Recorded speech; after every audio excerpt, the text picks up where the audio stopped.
they'd keep all your medical supplies. They'd either just keep on walking, 'cause we don't have a way to take care of you once we capture you, or they take you and use you until they had no longer use for you, and then they let you go. If you're a soldier, though, they'd probably just tell you to drop your arm, give it your money. Yep. At the beginning of the war, there was an organized exchange system, and each rank kind of had a value. Okay, You feel like a brigadier general. We'll give you a back. If you were a corporal, maybe it was one corporal for two privates. Privates were one up. But they would. Oh yes, they were occasionally. Actually, I know they were Confederate generals. statistically, generals had the highest, as a rank, the generals had the highest death rate in the war. Yeah, I know that. But there was fewer of them. Yeah. So you kill one general, and your percentage just goes way up. And maybe the morale goes up or something. I don't Right. know. But when they were exchanged, you gave your parole, you gave your promise that you will not take up arms again for the duration of the war. Now, if you broke your parole, I mean, we're not going to go and arrest you on the other side of the line, but if you get captured a second time, You're not gonna. and you got identified as having given a parole already, all right, then they wouldn't kill you, but they kept you in Jail. And then as the war went on, by the last year of the war, the Federal Army started realizing that prisoner exchanges helped the Confederates more than they do the Federals. Because the Federal Army, you capture one of our guys, we've got two more guys back home that can take your place. We capture one of your guys, you've got one less guy. So they realized if we keep releasing them, they're just going to take up arms again. And so Grant actually stopped prisoner exchanges. That idea. Also, there were stories of mistreatment that the Confederates did to the Federal prisoners. And so they simply said, well, we're going to stop prisoner exchanges for a while, or just altogether. That's when you started getting places like Andersonville and Delaware Island and these horrible, awful places. And the prisoners ended up on the short end of the stick.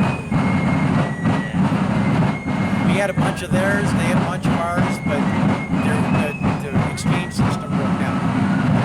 Yeah. I like Grant. He was a good general, but He recognized that Sherman too, they recognized that you want to get it over as fast. the more brutal the war is, the faster it will be over. Yeah. And it They set definitely set the tone for modern warfare. Yeah. It stopped being a gentlemanly affair after that. Yeah. After that, it was just killing people. That's all it is, really. But the Federals also knew that just through attrition alone, we have more men than you do. Eventually, you're going to run out. Yeah. You'll take out a bunch of ours along the way, but we can replace our men and you can't. And we can And- make 1,000 guns before you. We can out-manufacture you. Okay, you have one ironworks in the entire South. Okay, you've got like a tenth of the railroad trackage that the North did. And this is at the beginning of the war. Yeah. Okay, and as the blockade got going, okay, your ports are all closed. You can't import anything. We can import firearms. We can import luxury items. We can we can carry on normal trade. We can actually capture your cotton, take it to a mill, and ship it to England for them to spin it over there. And we'll make money off the deal. There was a story of they're even so industrious they're making iPads for Italy, for Union. Yeah. They were making ships for other countries, England and Portugal. So industrious. Yeah. It's very American to make a buck along Yeah, with whatever you're doing. American thing. I grew up in Detroit, and we're right across the river from Canada, from Windsor. And there was this radio station there that there was this talk show in the afternoon. It was very politically slanted. I used to listen to it just to get a Canadian viewpoint. And there was this guy that was very anti-American. I don't even remember why he was railing against us that particular time, but he made the comment, God bless the United States of America. They'll blow your legs off in a war and then sell you a wheelchair when it's all over. But the North, same thing happened in World War II. We simply outproduced the other side. We just built more stuff than they did. We had more people than they did. A lot of people say the Soviet Union was also they were a big industrial, but the things they made were lesser quality. They faked it a lot. And they stole our technology. Like we landed a bunch of P-29s in their airplanes. Well, they used Klaus Fuchs to steal our atomic bomb, and they built it only 4 years later in '49. The American gave it to the Russians. It was mutually assured destruction. Right. He didn't want one power getting more powerful than another. It was a scary time to grow up, but it kept the peace. I remember the put your heads between your knees and kiss your butt goodbye drills when I was in grade school.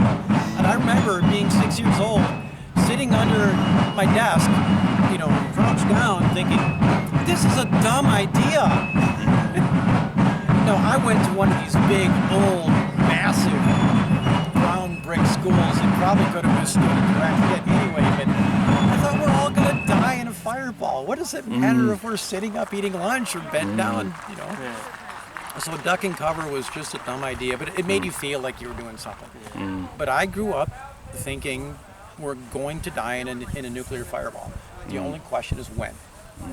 Fortunately, enough of the Soviets thought the same thing, that neither side hit the button first.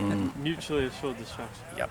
And everybody lived in fear that, somebody was going to get carried away and launch first, and then it was, then you were done. Well, you would have grown up to the Cuban Missile Crisis. Just before my time. Oh, just a couple years before I was born. But you would have learned about it. I learned about it. I certainly did. Yeah. So that was close. We came close a lot. That was probably a lot close. more than what we've been told. Yeah, there's probably a few weird blacklisted things that we don't know about. Yeah. Enough of that talk. Let's talk about the Civil War. Right? Yeah. Anyway, I do need to